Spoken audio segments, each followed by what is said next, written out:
Greetings, Vault Hunters all across the 6 galaxies. Welcome to the Bordercast. We are live once again at our usual time, 2 p.m. Eastern, 11 a.m. Pacific. I'm Mitsu. And I'm Tessica, coming to you every week to break down all things Borderlands. We do.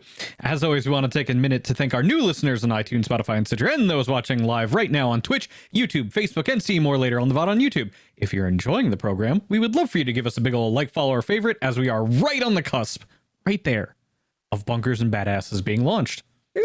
No, oh my god, I'm so excited. Please let it be here soon. I need it. I think we all need it. You didn't know about this in the show prep at the top of the show, but yeah, it's almost here, Tess, right? Yeah, I didn't know that there'd been an update at all. I think Nerdvana Games tweeted something. When did they tweet? Bunkers and Badasses update. Oh, it was only 16 hours ago. Good news is the ship has finally reached the United States. Yay! Bad news is the backup to dock and unload is literally weeks. They're estimating will be unloaded on October 28th.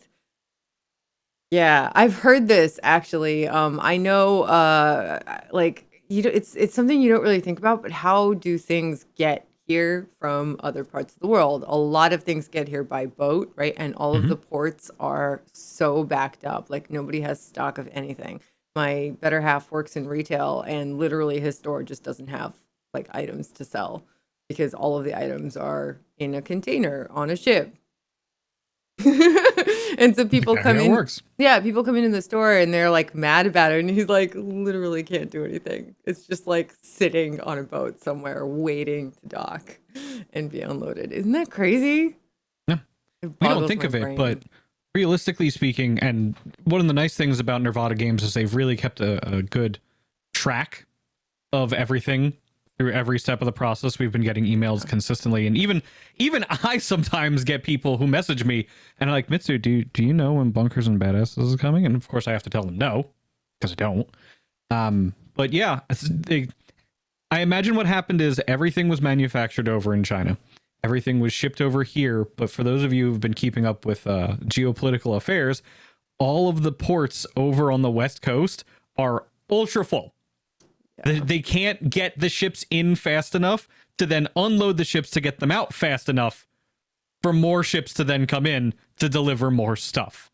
Yeah. So that's where we're at, and that's why we don't have Bunkers and Badasses yet, because it's literally taken this long now. I mean, it's really, really cool to know that it's like a real thing that exists and is like almost here. You know what I mean? It's literally like already been made. It's just traveling through time and space towards our hands, hopefully soon. But yeah, there's actually other things too that I'm waiting for that I'm sure are stuck out there. And it's just one of those things. The world has gone a little crazy the last several years. This is just a tiny bit. Yeah, this is just a very small thing, and we're actually very, very fortunate to be able to get things at all and have really awesome games to play with really awesome people. So we can just look forward to it, be excited, be really happy when it gets here because it's gonna get here soon. And Christie's estimate, October 28th. I don't know. I'd slap probably another week or two at least on that, and then assume that once it's stateside for those of us who are in the United States have ordered it, probably take another 2 weeks to hit the distribution centers. So I just logistically spitballing off the cuff, it's going to be here before Christmas. That's where I'm putting it on. Yeah. Christmas is still 2.5 months away. 2 months, 10 days away. That doesn't seem like that far now that you mention it. To me, Christmas seems like this like super far away thing in another. Next year seems like a very far away thing, but it's actually not that far away, which is kind of crazy when you think about it. Time goes by way too quickly, okay? Really you're outside every single day. Surely you've seen the leaves change. You know, they haven't. So where I live, though, I'm in the South. Like, I'm in the northern South, but I'm still in the South. And I'm not in the mountains or anything, so the leaves haven't changed as much here. A little bit, like leaves are falling, and the leaves that are falling are like golden, but there's still so much green. I don't know if you saw my Twitter just last week, was like super green. Yeah, it's so like leaves are changing and falling, but a little bit. It's like a tiny dent in the sea of green. So here, it doesn't really, where I live, get really fall like until probably another month or two, maybe a month and a half or so. It depends. Also, like the trees are confused. There was a tree right outside my apartment windows, which I can't see right now because I have the curtain drawn, but it's there. That started changing colors like a month ago because the weather was just messing with it. It was so it was literally confused. Yeah, and so it started changing colors, and then it like stopped changing colors and went more green again. It was very confusing. Nature's really confused. We're confused. Yeah. Nobody knows what's going on. But hey, I think we just have to roll with the strange and enjoy the good things that come out of the strange and through the strange. And, eventually maybe things will get less strange. Maybe. We could use a return to normalcy for sure. Yeah. I don't even know what that means anymore, but yeah. That's very fair. The leaves are changing, which means the seasons are changing, which in my mind, I was trying to figure out what they were going to do this year for any sort of events, right? Because now we have access to Trant all year round. We have access to Joey Ultraviolet all year round. So in my head, I was trying to think of what do they do next? Are they going to create something new? Like, how are they going to go about continuing to iterate Borderlands 3? Well, we have an answer for that. As of this afternoon, literally 2 hours ago, Maurice's Community Carnage Challenges and rewards are now in effect. For it is time for all Vault Hunters to take up arms and unite for a single purpose, assisting Maurice the Saurian with his continued research of humanity's strange ways. Prepare yourself for Maurice's Community Carnage Challenges. Wow, that is hard to say. A series of tasks that everyone playing Borderlands 3 can contribute to. By collectively completing these challenges, you can take part in unlocking a new wildlife-themed batch of cosmetic Vault Hunter heads for the entire community to enjoy. So as of noon today, they're kicking off the first of 4 community challenge events, with new ones unlocking on the following Thursdays. And there's no need to accept a mission from any NPC to take part in these. Participation is as simple as following the in-game objectives presented each week in this article, the one I'm reading from right now, and on our social channels, Twitter, Facebook, YouTube, all of those places, which will all be counted behind the scenes by some manner of technological wizardry. Yeah, this is actually really, really cool. I love that they're doing this. I think it's amazing. I think it's so cool that it's going to basically take math from everybody playing, right? So it's not just like your own individual challenge, it's everybody's efforts combined. So it's a really, really cool way to bring the community together and get everybody something awesome, right? So the first challenge, the number 1 challenge, is Trant's Bloodied Bloodline. You have to kill a member of the Trant family 500,000 times, 500,000 kills of members of Trant's family. Now, if one person were to try to do this, unless they're Lazy Data or Quag, TVJ Quag, I feel like they'd have a really hard time. And even those 2 guys, I don't think could do it alone. I know I saw Killer 6 streaming earlier today working on it. I'm sure a lot of people are going to be working on it, streamers and the community at large. I think it's so cool that we can come together and make this happen. And this is just the first challenge. There's going to be more. There's 3 more, 2, 3, and 4 coming soon, which is so neat. If you want to check the daily progress for how close Borderlands 3's community is to completing each shared goal, Mental Mars actually has a counter that is set up. I will, however, say this. Mental Mars wanted everybody to know that the Carnage counter refreshes at midnight each night. So the first update on the progress of the challenge will be available tomorrow, Friday morning. So if you're going and checking right now, you're probably not going to see anything. I assume it's midnight his time, which I want to say is probably about 6 p.m. Eastern. Something like that? Yes. Trying to time zone? Yes. It should be something like that, yeah. It's either 5 or 6. So. No, yes. Midnight, yeah. Something like that. Yes. Yeah. Mm-hmm. So, wibbledy-wobbledy, timey-wimey. Oh, in 4 hours, it's midnight for him. Okay, so then in that case, yeah, then 6 hours from now. Or rather, at 6 p.m. Eastern. Wow, time zones. Okay, we got there. So yeah, no, 6 p.m. Eastern is... Yes. Okay, that makes sense. So he's 1 hour over from the UK. My brain always thinks in UK time because of Triple G and my tabletop crew. Very fair. Yeah, I have PT time for the 2K crew and the Gearbox crew, and like Eastern time for myself and UK time for basically everybody else, and basically my head gets very confused, but it's okay. This is why I have 3 clocks on many monitors. That's very true. So yes, if you want to take part, all you have to do is go out and kill one of the Trants. Yes. Or Haunt. I guess you could kill Haunt too. You can. Yes. Any of the Trant family members in any of their shapes or forms, you can kill them. My favorite is definitely the Necro Tefeo fight, but they're all really fun. And I mean, don't feel like you have to get all 500,000 by yourself. But it's really cool that they're doing this. It's like a whole community thing. And definitely check mentalmars.com for an update whenever you wake up tomorrow. Yes, whenever that might be. Yeah. Speaking of Maurice, where's Maurice.com does not actually have an update as to where Maurice's vending machine is. We don't know yet. Yes. However, that does coincide with, of course, Maurice's new challenge, which originally I thought was taking the place of it. It's also my understanding that not only are they going to have...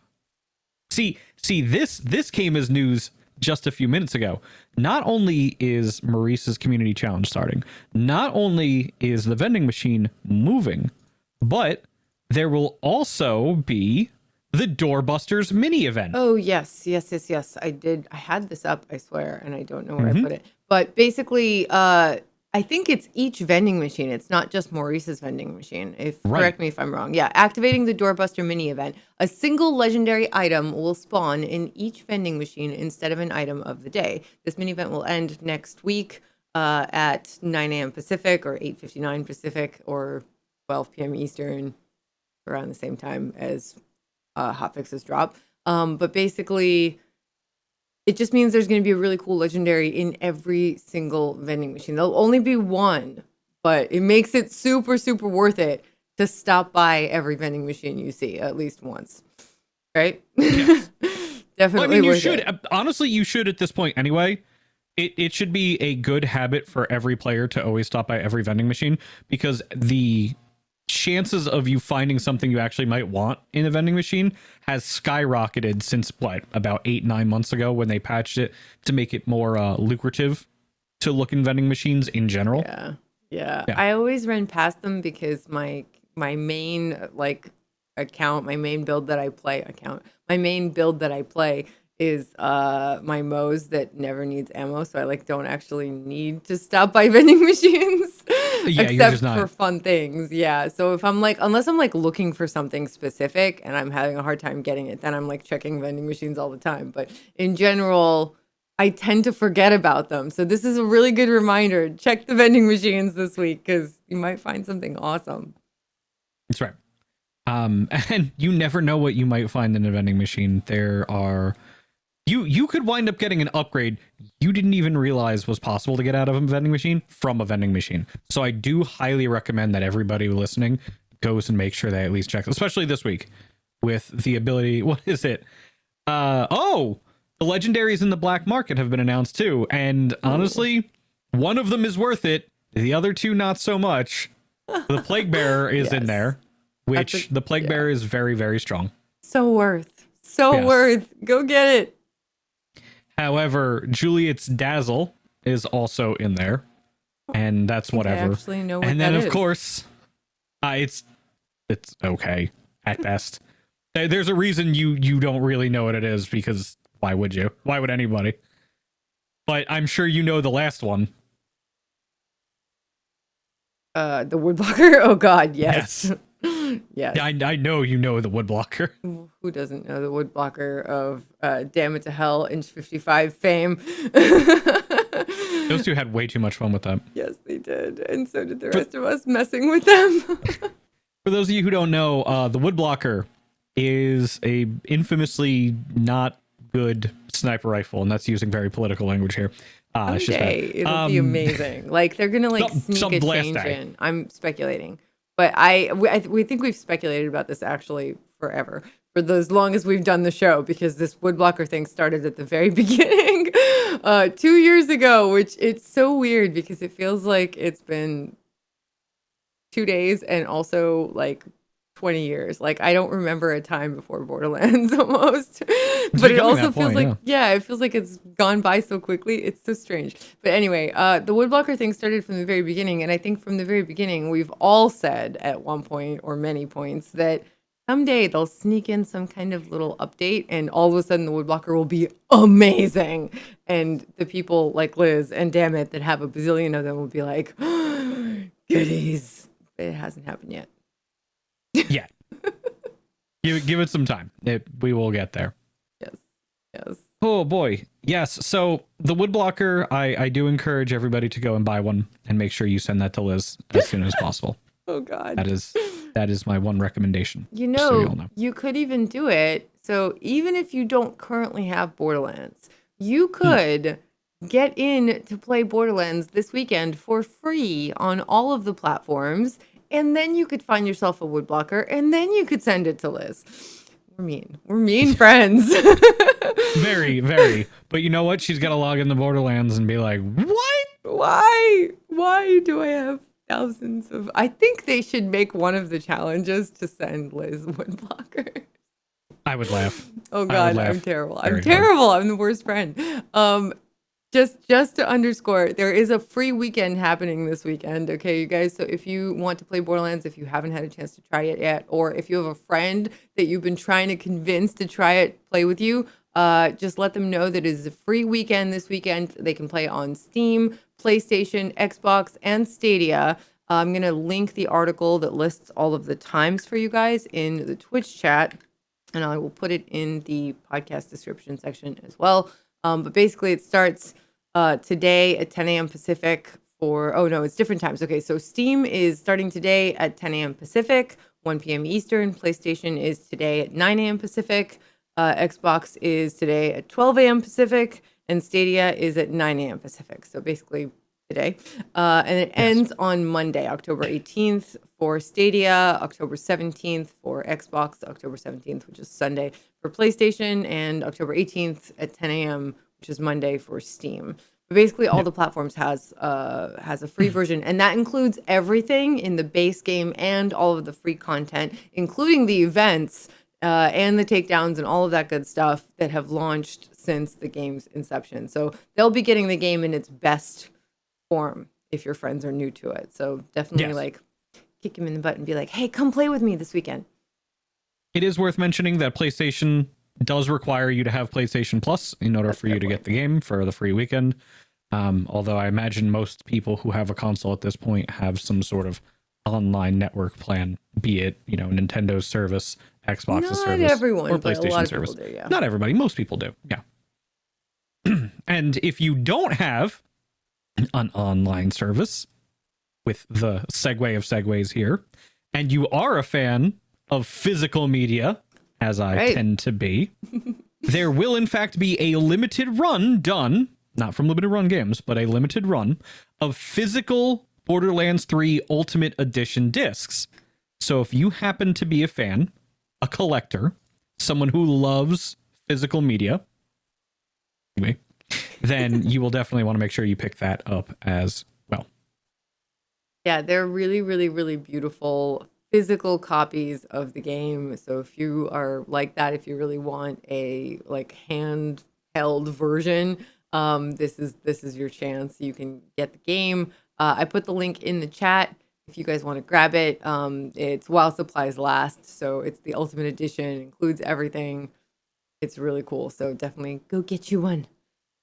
Yes.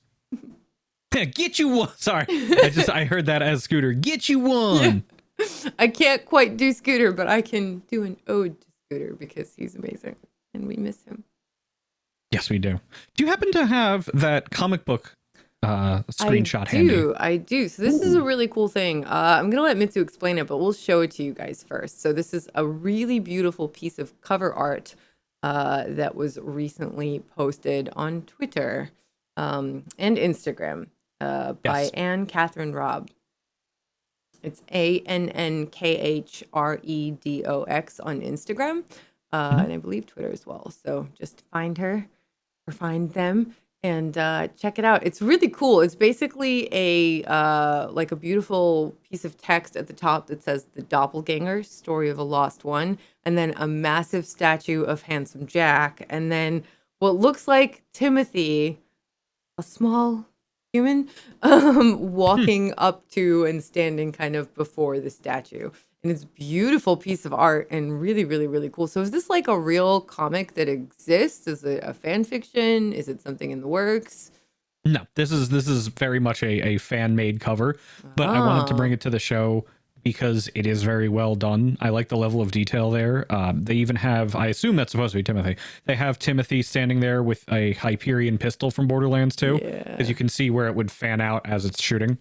So this is a really, really well done cover. I love the usage of the blue juxtaposed with a giant gold statue. Yeah.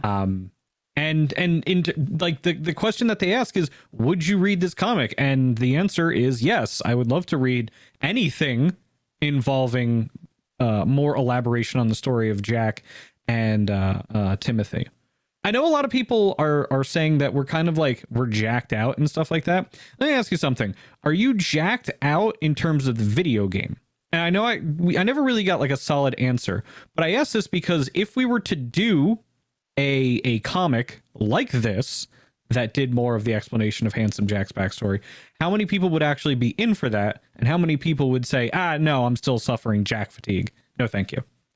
That's a hard-hitting question. I mean, it's hard to say. I feel like this is a hard question to answer because Jack is beloved for a reason. He's such a good bad guy. I was recently watching, like Rob and I have been watching some TV shows that we've seen before, like a long time ago, but we're just kind of rewatching them because we've forgotten them just enough and they feel nice and familiar. And there's a bad guy in one of them that just like embodies Jack because he's just got this quality to him. Like he's funny and you can kind of empathize with him, even though he's clearly despicable. But he's like despicable in kind of like a, I don't know, like an endearing way. Like he's so horrible that he's funny and just fun about it. And he like does it so well. And Jack is definitely one of those kinds of bad guys. And no one else really has measured up except for Rose. I love Rose. She's amazing. I want to see more of her for sure. I don't think that we're jacked out forever. I think that a lot of people just kind of want to see fresh new things. People that have been playing the series and playing the franchise, this whole time, they've been playing it so much, especially because Borderlands 2 in particular, that had so much Jack in it, it had such a long life, right? We haven't had enough time with Borderlands 3 yet, and we had so much time with Borderlands 2 that I think the community overall is a little bit jacked out, but that doesn't mean, like the favorite show that I'm now rewatching with Rob, like 4 years or 5 years later or something, maybe even 6 years later. It's been long enough that I've like forgotten the details, and it feels like rereading an old, book that you read as a kid, or it's like eating your favorite meal that you ate as a kid. It's so kind of almost comforting and familiar, and you see all the little things that you loved about the show or the character. again. And so I think given time, people will be happy to see more Jack. I just don't think that I don't think we've forgotten enough yet. That's kind of my take. So, Jack, and that's the problem with it, right? Yeah. Like you do, and you don't, and you do. I do, but not yet. Like, okay. I can look forward to seeing him again in the future, but I don't necessarily want to see him right now. Now, I feel differently about Jack being in the movie. I don't think he should have a large part in the movie or anything, because same reason, the actual Borderlands game audience is a little jacked out. But there's a much wider audience coming to see this movie, and they should be introduced to the character of Jack because he's amazing and he's a large part of the universe, right? And again, amazing. I do think he should have at least some kind of cameo. They should be introduced to his character so that if they go and play the game, they're like, oh, Why is that a big deal? Well, and then you have all the fans tell all of the people who are just coming on board, well, handsome Jack, blah, blah, blah, blah. Actually, this one time, this nerd who used to work in IT discovered that there was this thing called Iridium, and you just go into it. They just explain the entire history of handsome Jack and Hyperion. I probably do it. That me. I'll be that fan. Yeah, I mean, I feel like some of these things you need to experience for yourself, but it's hard as a fan not to just be like, blah, blah, blah, all the things. You know what I mean? It's really hard to sit back and just let the person enjoy it for themselves as like a fan. But that is the most authentic experience. I feel like you have to kind of lead people to it, but let them enjoy it and help them when they ask for it, if that makes sense. Yes. Yeah. Tiny Tina's Wonderlands. It's its own game. It's coming out. Seriously. I still see people asking about that, so that's why I keep saying it. The answer is yes. It is its own game. It is coming out March 25th. Yeah, I got it right that time. 2022. And that's really it. Don't really have too much on that one. Just because we still haven't gotten anything involving it, including in my lovely little box, which I was kind of hoping my love box would go news. off. Yeah, we have seen some inklings on Twitter, though. The account for Play Wonderlands does keep posting cute little tidbits. There was a scary, spoopy McSpooperson posted earlier today. I follow that account very closely. As one should. Yes, and of course, the epic mushroom booty of Days Gone By, I hope makes a reappearance at some point somewhere. I feel like at this point it's going to. It has to. Mushroom Buddy's the best. Okay, that's all I'm gonna say. I don't get it at all. Last thing, of course, 2K Next Makers program. If you don't know anything about it and you're a content creator, this is your chance. Go ahead and do the thing. That's it. You should definitely check out 2K Next Makers. Google it. Nextmakers.2k.com. If you are interested in learning more about what the program has to offer, come work with Tess and I. Yeah, it'd be really It's literally part of the job, actually. Yeah, we're the team captains.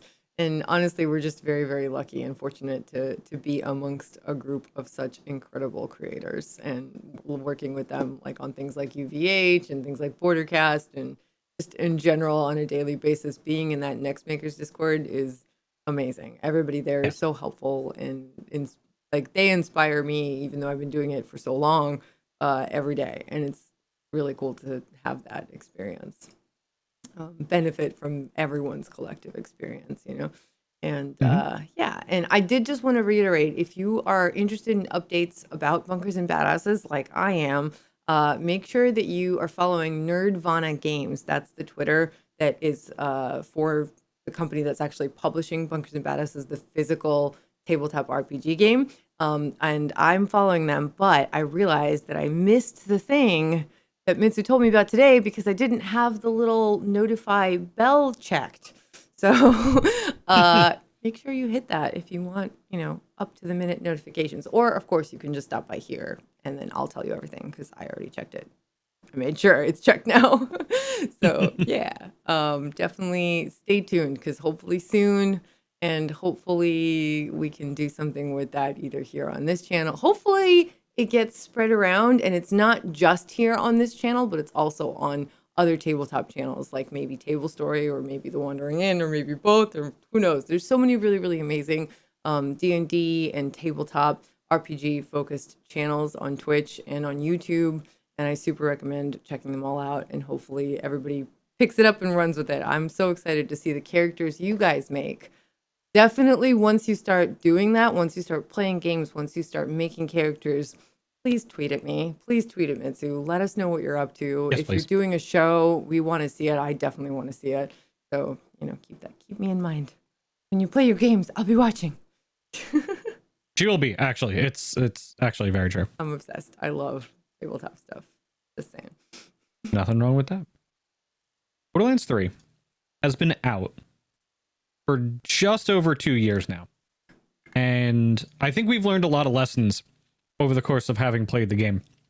The folks over at Game Rant, a name I like because it involves ranting, which is something I also enjoy. The folks over at Game Rant had some points that they wanted to make about what we could look at in Borderlands 3 and going forward, find ways to hopefully retool and do better in Borderlands Tiny Tina's Wonderlands, right?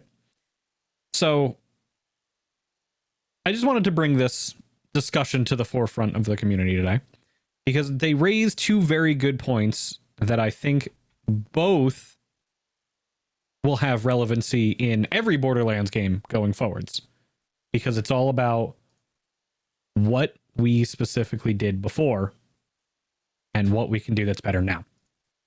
So with that said, I think the first thing that we're going to focus on here is something I know Tess is going to have a lot to say about. And that is how Tiny Tina's Wonderlands can tell a better story than Borderlands 3. The argument laid out is that Tiny Tina's Wonderlands already has one advantage over Borderlands 3, which is Tina's larger role. In that game, Tina was just hardly used, right? Borderlands 3, Tina doesn't show up almost at all. It's very confusing. I know a lot of people were like, oh, she's here in the main story. And then there's the B team. And then the B team, they did like 3 things and that was it, right? Yeah. So yeah, it was very short. I think the lack of Tina is going to be so much made up for by this. And I think, I don't know what like the process was. I don't know. I think we know that they were working on Wonderlands kind of at the same time as they were working on Borderlands 2, because they realized very early on, they realized back with Borderlands 2 and that DLC that there was so much potential there. So I think they didn't necessarily want to focus on, and I don't know this is speculation again, but I doubt that they wanted to focus too much on Tina in the Borderlands 3 game, because she's literally going to have her own game and hopefully her own franchise in the near future. So that kind of made sense. I think it didn't make sense to a lot of people when they first played Borderlands 3, because obviously nobody knew about Wonderlands. So, I feel like that's kind of a hindsight is 2020 situation, right? Definitely the presence of Tina will make it better, because she's just a really amazing character. There's always room for improvement in terms of story. There's so much potential with a fantasy universe, especially one that's not just fantasy like magic and dragons and all that, but fantasy as in it literally is made up by Tina. So it's kind of like Krieg's DLC in a sense, because that was all in his mind, so you could do whatever you wanted. And this is kind of similar to that, right? This is all Tina's imagination, and anything is possible. So it just leaves it so open for them to do all kinds of things. They don't have to necessarily sort of stay true to canon from Borderlands 3 at all. They can bring characters into it that we never saw before. They can bring characters back that might be gone. They can... Remember how we talked about the whole guns being thought up by Tina and then being picked up by manufacturers later in Borderlands 3, and Tina suing them all and living in a mansion later? I still want that to happen, because I think it would be cool. It's not a bad idea. I think it'd be really funny. Yeah. So I'm super happy that Tina's getting lots of good attention, because she's amazing and she's an amazing character, and I feel like it can't help but be really awesome because it's so open, right? They don't have to make any sort of decisions, you know. And none of the decisions that they do make are permanent, right? So like they have the freedom to go crazy. And they can do anything. They could bring back Lilith, right? I mean, Lilith could never have been gone in the first place because this is technically before, right? At least as far as we know. As far as we know, Wonderlands takes place before Borderlands 3 because Tina's still really young in it, right? Who knows? Maybe literally anything goes. Tina could be imagining her older self in the game, you know. Lilith could be there. Maya could be there. I hope, please. You know, anything is possible. So It is. yeah, and they're like completely not locked in. I think it's in a way it's very similar to sort of the potential story for the movie, which we also don't know the details of, but they have specifically said that the movie universe, the movie medium, like the Borderlands cinematic universe, is going to be separate, right? So it's not exactly the same sort of storyline because in the same universe, because it's just really hard to have. It's really hard to make those be the same because they're completely different mediums.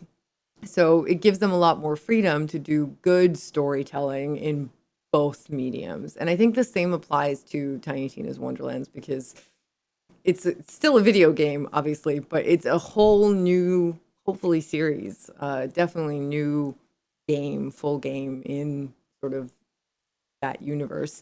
That is a new universe in a large degree. I mean, we're gonna have little chibi characters. Have you guys seen? There's a little trailer that I think the Play Wonderlands Twitter put out. I'm gonna see if I can find it for you guys real quick. Is this of the overworld? Yes. They are really pushing that overworld hard. It's so I don't know if anybody else has noted that. Yeah. It's so cool. And like I've seen this before in other games, but to do it in a modern game and do it really well and have it look adorable is just really cool. Okay, this is actually a tweet from just like a day ago. I think this is yesterday. Can I make it bigger? I don't know if I can. Hold on. Well, while you're doing that, the big problem with Borderlands, at least with Borderlands 3, and I agree with this, is there's a villain problem. And the villain problem is the Calypso twins, which, while I enjoyed them for the most part, they really didn't break out from the shadow of Handsome Jack. A key part of telling a better story would be to make sure that the villain works, because the ones in 3 felt annoying or underdeveloped, which is true.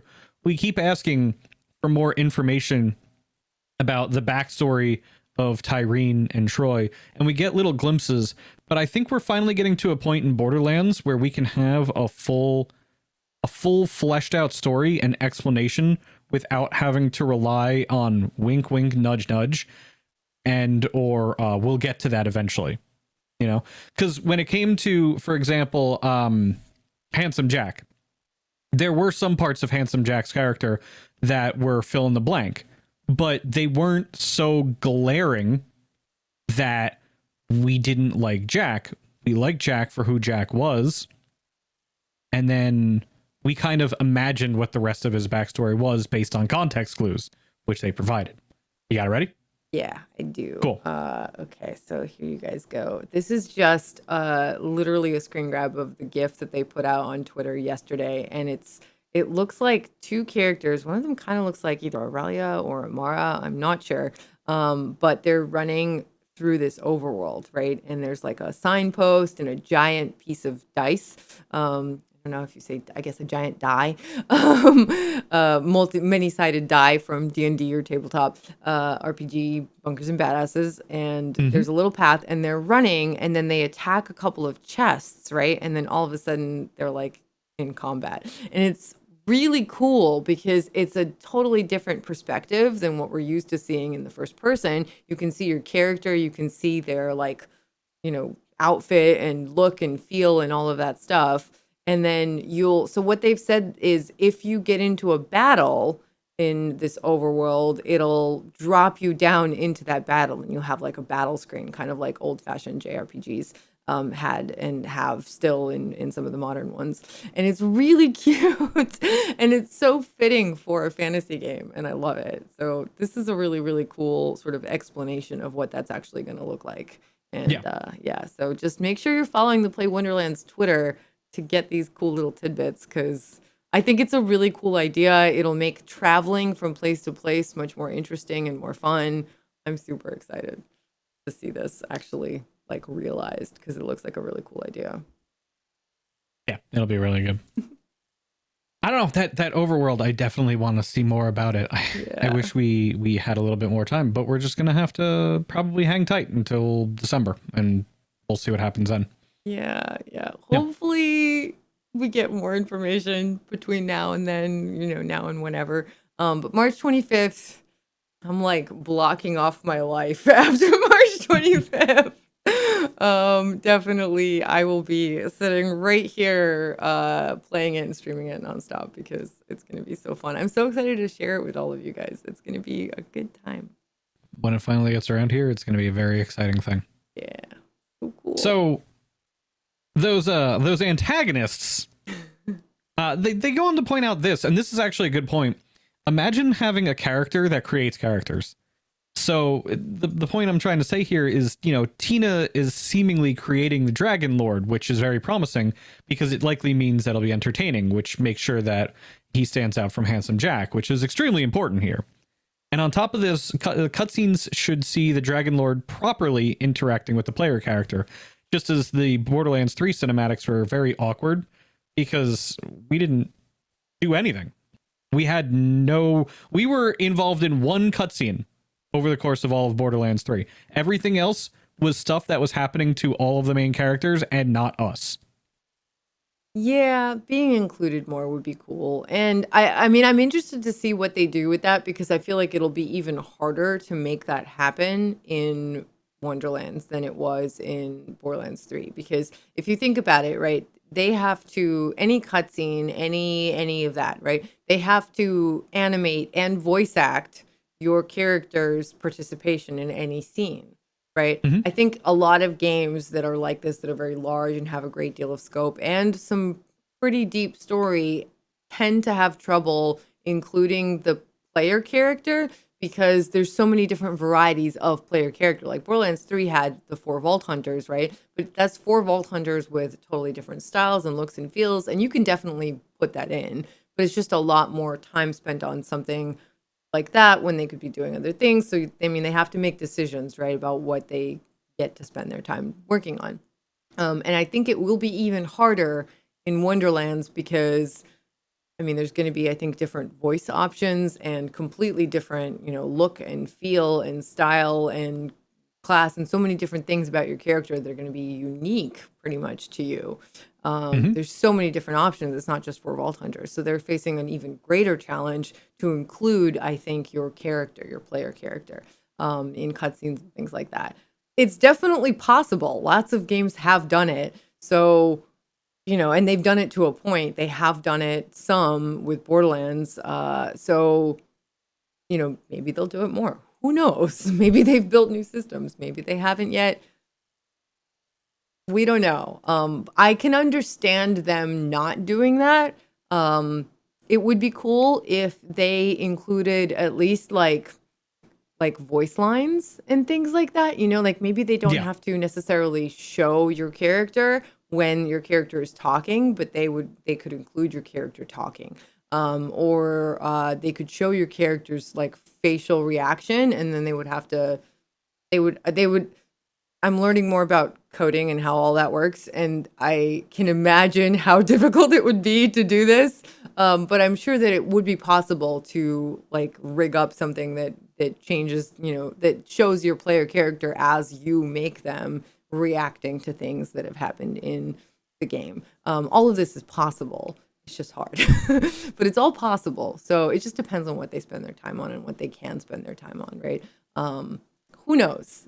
I feel like what's more essential to me is feeling like they're like the NPCs are reacting to my character, like they're including me. They're either asking me questions or I get to do something more often. Like, for example, what happens with Maya? Like, I understand that we couldn't affect the outcome, but it didn't feel natural that we couldn't affect the outcome because we were standing right there and we would have done something, right? So I don't know because I'm not a story writer. I definitely don't know how that could have gone better, but I feel like maybe something happened to incapacitate us, right? And then the same thing would have happened, right? Like maybe, I don't know, maybe we were knocked out.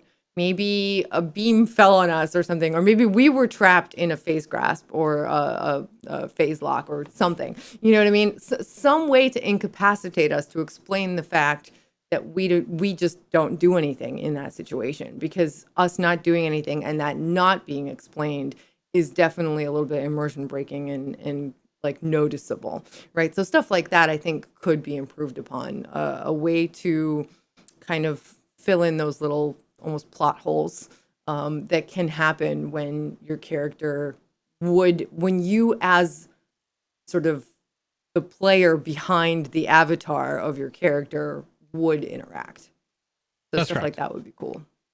Yeah. So there are many options about how they can go about doing so. But, and I agree with this next part a little bit more. Even more important will be the approach that needs to give fans time to sit with serious moments, which is hard to do in a game like Borderlands where everything's a yuck a minute, right? Like yucks, not gross. This is yuck. Given how emotional Assault on Dragon Keep was for Tiny Tina, there's a chance that there will be some sort of sad side story to the fun story that she is also trying to tell. I would not be surprised. As such, Gearbox needs to be very careful with how it approaches any serious element of the plot. Maya's death in Borderlands 3 shows how an important moment can feel meaningless if handled incorrectly. When I read this a few times over before I brought this to the show, I knew you were going to probably have something to say here. Do you agree with that assessment right there, that it was meaningless because it was handled incorrectly? No. First of all, do you believe it was answered? Let's actually reverse engineer this whole question here. Do you believe Maya's death was handled incorrectly, first of all? I do feel like it could have been handled better, as I just said, right? Like I just explained, I felt like our character would have done something, you know, right? And I it was just kind of like ignored, right? So that didn't feel right to me. So I definitely think it could have been improved. It could be improved upon. Whether it was incorrect is kind of like a weird way to put it, but I do feel like it could be improved upon. And yeah, like not necessarily by actually allowing you to do something, but if there was a reason why you couldn't do something, that would just feel better. You know what I mean? And I agree that I don't think it's meaningless because of the way that it happened. Absolutely not. Because I mean, she's a character that mattered, right? Yeah. I understand. So Sheriff Pyrak, who's awesome, and the one of the major moderators of the Discord, which you should definitely check out, by the way. It's a really wonderful place to connect with the community, and also just a really knowledgeable, awesome community member in Borderlands.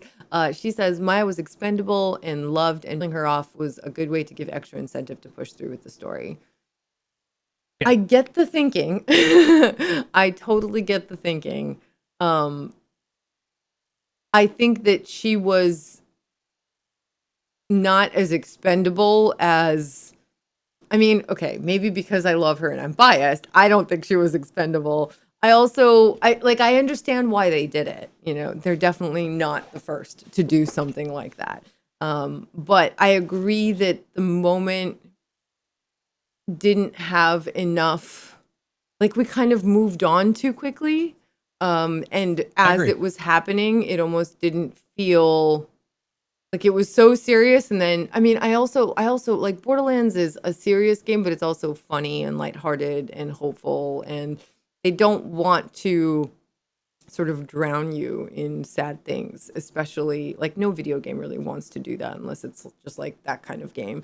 And so I think part of it is they wanted you to move on, but at the same time, like you have to do the moment justice. If there's a serious moment, it has to be taken seriously. Like you can't just artificially move on. And I think we did kind of move on a little too quickly. If you've gotten the director's cut DLC, or if you've watched one of the streamers sort of go through the behind the scenes stuff, I know I've done it a bunch on my channel. I'm sure everybody has on the team. You can always stop by and ask us to do it. I'll do it anytime you like. But basically, you can always go through if you have the DLC or if you ask us to do it, and check out that like sort of deleted scene. There was a whole moment with a funeral to Maya, and it's like an animatic that they asked the voice actors to come back for and play through, and they did a bunch of sort of character art and moving 2D art to sort of give that moment in the story life. It didn't make it into the game for a million different reasons that couldn't be helped, right? Time, development costs, all that stuff. They have to make decisions and they can't always fit everything. I think that really should have made it into the game. If there's anything that should have, if there was anything that should have made it into the game, it was that.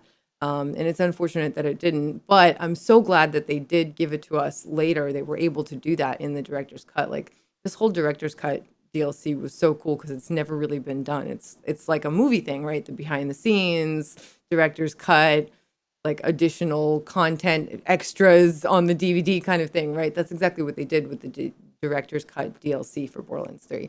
And it's awesome. And I hope it sets a precedent for everybody else to do that kind of thing, because I want to see that. I love seeing that kind of behind the scenes stuff.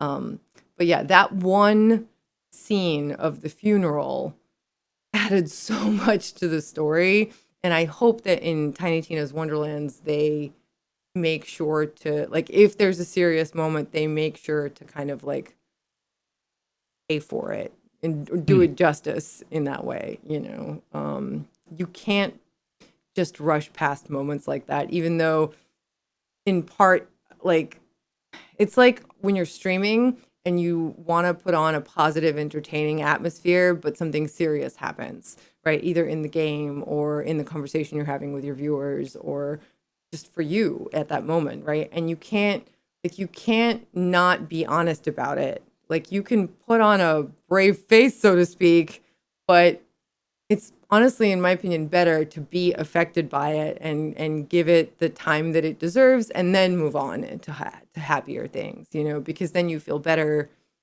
when you do move on. You feel like it's the right time to move on. So I agree that it could have been improved upon in that way also. I think the important way to look at it is there's an important juxtaposition between what they did with Maya and what they did with Roland. With Roland in Borderlands 2, who passed away, spoilers, they had an entire section of the main story quest that's dedicated to you having the option to, and if you do, it's worth it, to go around to all of the main characters in Sanctuary and inform them as to Roland's passing, which this then gives you the opportunity to learn from them the ways Roland helped improve their lives and help them kind of process that grief, which then allows you, the people playing the game in the first place, to also process that grief of losing Roland. It's just something that Borderlands 3 didn't really have. And yeah, it did feel like they kind of were just like, oh, Maya's dead. All right, we're all going to be on the bridge. All right, cool. We know she's dead now. And now we're going to move on. And that's again, why when Tess said Maya's funeral is very important, it is extremely important as a contextualizing piece to see what everybody actually felt and was reacting to and thinking when they lost Maya, because they didn't have that. I think we just need more time to focus on the characters that we care about. You obviously want new characters, but it can't just be a mile a minute. Here's a planet. Here's a new slew of characters. Here's a planet. Here's a new slew of characters. It's great from a standpoint of world building because we get to experience so much and so many different perspectives of this universe. But at some point you also don't care as much. I care a ton, for example, about Typhon DeLeon and the fact that he died, because I love Typhon DeLeon, but not everybody's going to feel that hard about Typhon DeLeon, and not everybody's going to be able to relate as much to Typhon DeLeon. So a character that you were introduced to in the third act and then also died in the same act in an act of sacrifice that didn't actually change anything whatsoever feels bad, man. So these are some of the pitfalls that I definitely hope going forwards in Borderlands we don't step in, because it's not good. Not good. Yeah, I mean, it's a video game, and they want, like, I totally understand the sort of desire to move forward and keep things like flowing and keep the combat going, and I mean, some people don't even pay attention to the story, which I don't understand those people, but they exist. Lots of them do. And I get that, but at the same time, there's tons of people that love and care about the story, and it's like the most important thing to them. And there's a wide range of people that enjoy Borderlands in a variety of ways, but I do feel like this is something that was kind of, they could have and could in the future just pay it a little, like, go a little bit more slowly, you know, in those moments, pretty much. So we are over. There is another part to this where I'm sure we will discuss it next week or in the coming weeks. We just ran out of time. What a surprise. Oops. Every week. Whoopsie. We're way over too. We're like, this can be a quick one. Nope. Nope. Not ever. Nope, never is. Yep. Yeah, you guys, thank you so much for joining us. We appreciate you all so much. You're all amazing. Thank you, Mitsu. Thank you, amazing community. Go and kill yourself some trance. All the trance. Go do it, because all of us will benefit collectively, which again, I think is just the coolest thing, this really amazing community challenge. And if you don't have the game, or if you have friends that don't have the game, make sure that you tell them about the free weekend. It's on all the platforms, Stadia, Steam, Xbox, PlayStation, everything. And you can play for free starting tomorrow, and it ends either Sunday night or Monday, depending on the platform. I will put the link in chat. Go try it. And I think everybody that's playing on the weekend can also contribute to the community challenge. So you'll be a part of the community immediately. Go kill some trance. Mental Mars has already been posting on his Twitter different people who are currently doing the community challenge and how many kills they've gotten. So there are people paying attention. I'll from when he tweeted 24 minutes ago, I'll just give the leader. And the leader, of course, is Lazy with 180 proton kills. Wow. That's something. I'll tell you that much. Mental, you're amazing. Oh my God. So we got people counting. Tess, you want to bring us home? Sure. Thank you guys seriously so much again for being a part of the show. You are a huge reason that we do this. You're the entire reason that we do this, and you make it so much more fun and so much more interesting, because we watch and read what you guys put out when you're streaming, when you're typing in Reddit and Discord and all the places, and when you're enjoying the game and playing. People like Mental Mars are seeing the numbers, the stats of your gameplay. It's so cool how connected this community is. So thank you again for joining us here on the Bordercast. We're your community podcast where we talk about all the things every single week on Thursdays at 2 p.m. Eastern, 11 a.m. Pacific. And if you're listening on iTunes, SoundCloud, Spotify, TuneIn, YouTube Music, and Stitcher, thank you so much again. You guys are amazing. We really appreciate those podcast listens. If you're watching on YouTube, hit that like button, the little subscribe. We appreciate it so much. It really means the world. If you're watching on Facebook, thank you so much. If you're watching on Steam, thank you so much. Come on over to the Twitch or the YouTube or the Facebook so we can see the chat. We love hearing from you guys. Follow us on Twitter. I'm at Tess Games on Twitter and Instagram, and Tessa, CHKA, on Twitch. I will be streaming this Saturday. I might stream later today, but probably not because I haven't slept. Sick kitty. Mitsu, where can they find you on the internet? Twitch.tv/Mitsu, MITSU. Twitter.com/Mitsu Show, MITSU SHOW. That's it. That's all I got. You guys are awesome. Thank you so much again. Indeed. Thank you, everybody. Shall I do the thing? Yes. All right. Then on behalf of Tess, myself, and the entire content creation team. Thank you so much for joining us. You do every single week. Now go forth. Make some mayhem.